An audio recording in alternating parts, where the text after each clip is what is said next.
Yeah. So I know what you're all thinking. How the hell is this chick's name Nolwazi when if you close your eyes, she sounds like it should be Paige Smith? Maybe I should address the coconut in the room. I sound like a middle-aged white woman because I was raised by Joyce and Victor and not Tandy and Kuseli.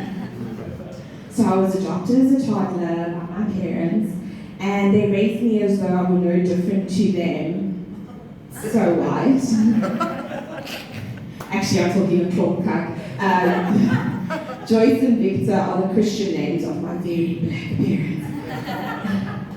But yeah, so there was an Afrikaans song that was quite popular at one point. It's called Darkness, and it's by an artist called Biggie, another local guy.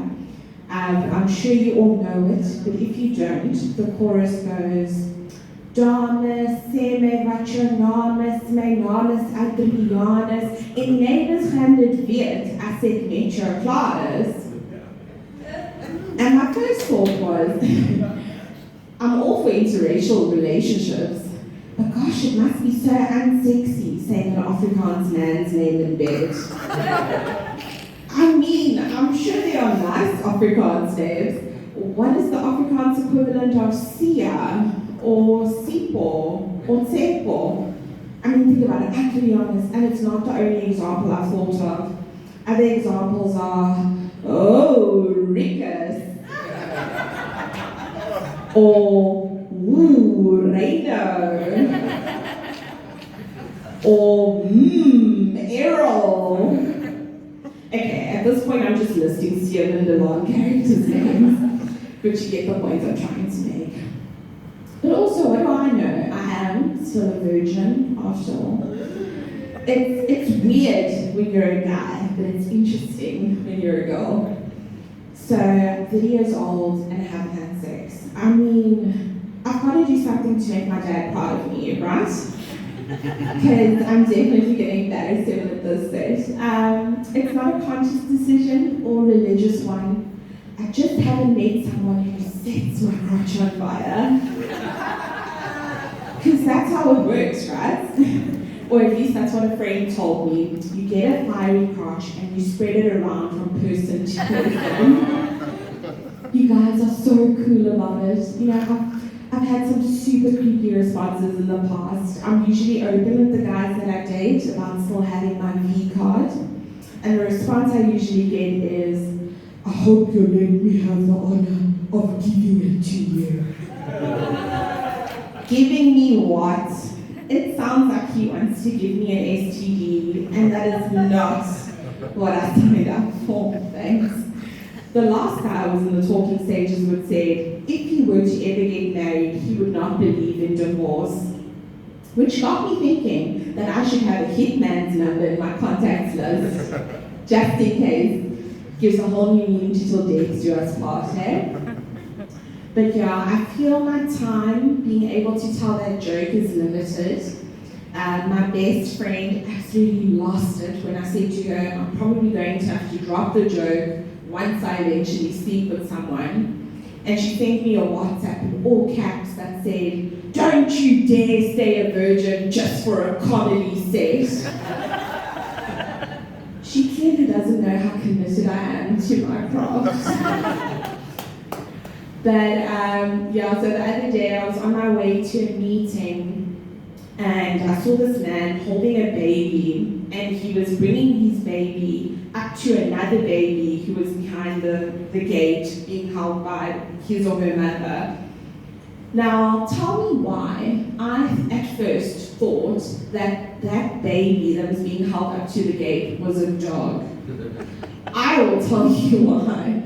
Because at the point I am in my life right now, I would rather treat a dog like a baby than actually have one myself. I mean, kids are a lot of responsibility, from infancy to toddlerhood to childhood, from childhood to adolescence to adulthood. It just never ends. And also, even once they are adults, if they fuck up, it reflects very badly on you.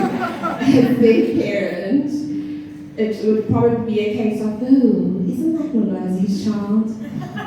Train wreck of a mother she was. Remember when she came to the parent-teacher meeting in a pair of booty shorts?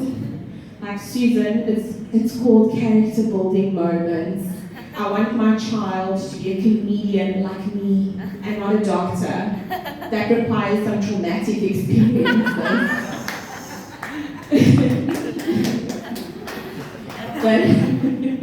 but also I realized the other day that I cannot name any of my pets any old school white people names.